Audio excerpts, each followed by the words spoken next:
पीछे भरत शत्रुघ्न, पीछे भरत शत्रुघ्न, चार भैया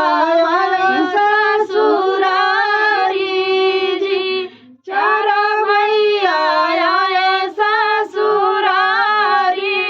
जी, चंदन काठ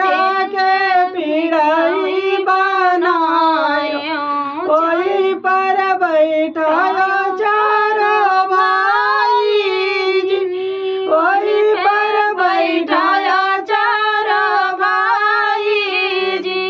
सोने की थाली में जेवना परोसे, झझरा गेड़ूला ठंडा पानी जी, झझरा गेड़ूला ठंडा पानी जी, जेवना लागेले रामाचार भैया, सखी सब गावेली गारी जी, सखी सब गावेली गारी जी, रामा जेवे लक्ष्मण हाथ संकोचे, पड़ताड़ी माता जी के गारी जी, पड़ताड़ी माता जी के गारी जी, हमारा के गारी, हमारा दीदी के